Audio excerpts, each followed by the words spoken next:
دنیا کی محبت، مال و زر کی محبت میرے ذہنوں میں بیٹھ گئی. میں یہی سوچتا ہوں کہ آج 100 روپے اگر خرچ کر دو تو کل ملے گا یا نہیں ملے گا. گھر میں فاقہ آ گیا تو کیسا، گھر میں چاول نہیں ہے کیسا، گھر میں تیل نہیں ہے کیسا، بیوی کو گھمانے لے جانا ہے کیسا، بچوں کی اسکول کی فیس بننا ہے کیسا. زندگی ساری کی ساری پوری دنیا کے اندر ڈوب کر کے رہے گی. رب پر سے توکل ہمارا ختم ہو گیا.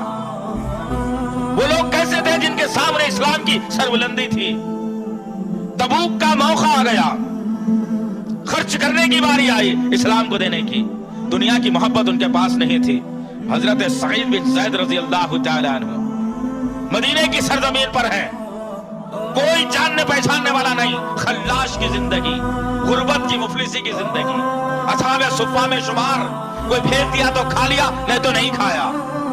لیکن جب تبوک میں خرچ کرنے کی باری آئی، عثمان بن عفان نے ڈھیر سارا خرچ کر دیا، ابوبکر نے سارا سامان لا کر کے ڈال دیا، عمر بن خطاب نے سامان کو لا کر کے ڈال دیا. مسجد نبوی کا صحن انبار لگ گیا، مال کی، سونے چاندی زیورات سے ایک انبار کا شکل اختیار کر گیا. سعید بن زید رضی اللہ تعالیٰ عنہ جن کے پاس دینے کے لیے کچھ نہیں تھا، بیٹھے بیٹھے سوچ رہے ہیں کہ اللہ کیسا مفلس تو مجھے بنا دیا کہ میرے پاس بھی اگر ہوتا تو میں لا کر نبی کی خدمت میں پیش کرتا، میرا بھی مال اسلام کے کام آ جاتا. اچانک دماغ کھلا اور مسجد نبوی کے باہر نکلے. ایک یہودی کے پاس جاتے ہیں اور کہتے ہیں کہ ایک دن کی مزدوری کر لوں گا، شام تک جو بھی مزدوری میں کروں اس کی اجرت مجھے چاہیے. وہ آدمی ایک دن کے لیے کام پر رکھتا ہے. کام پر بھی کیا رکھتا ہے؟ وہ کہتا ہے کہ ڈول سے پانی سیننا ہے اور میرے کھیت کو پانی سیریاب کرنا ہے. جب جا کر کے ڈول پانی میں ڈالا جاتا ہے اور پانی سینا جاتا ہے تو معلوم ہوتا ہے کہ وہ ڈول کے اندر سوراخ پڑے ہوئے ہیں. کھینچتے کھینچتے بھری ہوئی بکیٹ آدھی ہو جاتی ہے.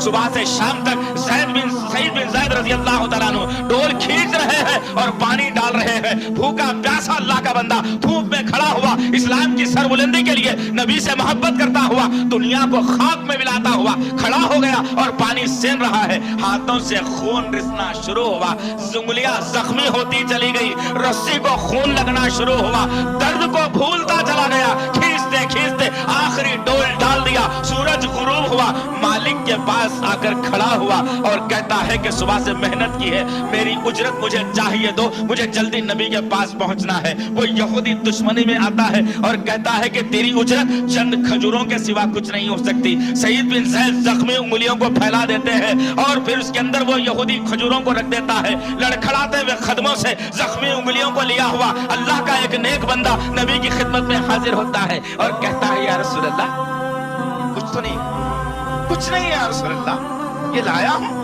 چند کھجوریں صبح سے محنت کر کے. دیکھو میری انگلیوں کی حالت بھی. اللہ کے نبی نے اپنے ماننے والے کی انگلیوں کو دیکھا، زخمی دیکھا. نبی کی آنکھوں میں لولو و مرجان سے زیادہ قیمتی آنسو آئے. اللہ کے نبی نے ان کھجوروں کو لیا اور لوگوں سے کہا کہ یہ جتنا انبار جو لگا ہوا ہے اس کے اوپر، انبار کے سب سے اوپر سعید بن زید کے کھجوروں کو رکھ دو. اس کا مقام مرتبہ اللہ کے نزدیک اتنا بلند ہو گیا ہے کہ اللہ تعالیٰ سعید بن زید کے لیے جنت کی حوریں منتظر ہے.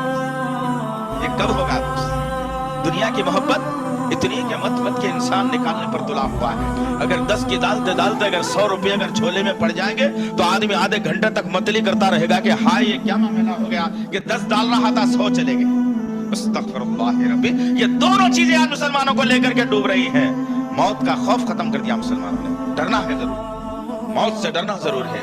جب پنڈی سے پنڈی مل جائے گی، جب ایڑیاں ہم لگڑنے لگ جائیں گے، جب آنکھ چندیا جائے گی، زبان سخت کر دی جائے گی، دل کی دھڑکنیں کمزور ہونا شروع ہوگی، خون میں جسم میں دوڑتا ہوا خون کمزور پڑنا شروع ہو جائے گا، ہاتھ پیر ہلانے کی صلاحیت نہیں رہے گی، زبان سے وصیت کرنے کی طاقت نہیں رہے گی، بھیجا ٹھنڈا ہوتا رہا ہوگا، جسم کو ٹھنڈی کی ملتی رہی ہوگی، جو فرشتہ جسم سے روح کو نکالتا رہا ہوگا، اس کی تکلیف کو اگر جاننا ہے تو کبھی نبی کریم صلی اللہ علیہ وسلم کی زبان نبوت سے سننا، احادیث مبارکہ سے سننا کہ موت کس چیز کا نام بتایا گیا ہے. اس کا احساس نہیں ہے مجھے ہو رہا. کئی لوگ مر جاتے ہیں، ہم دیکھتے ہیں، لے جاتے ہیں، دفنا دیتے ہیں، آ جاتے ہیں، میں سمجھتا ہوں کہ مجھے تو مرنا ہی نہیں. عبرت حاصل کرنے کی چیز تھی. غرض کہنے کا مقصد یہ ہے عزیزان محترم، آج دنیا حاصل کرنے کے لیے ہم نے وہ سب کچھ اختیار کر لیا. اتنی محبت رچ اور بس گئی ہے دنیا کے اندر کہ دنیا کے لیے سب قانون فنا کر دوں گا، سب حقوق کو پامال کر دوں گا، اللہ کو ناراض کر دوں گا، لیکن دنیا کی محبت میرے سینے سے نہ نکلے.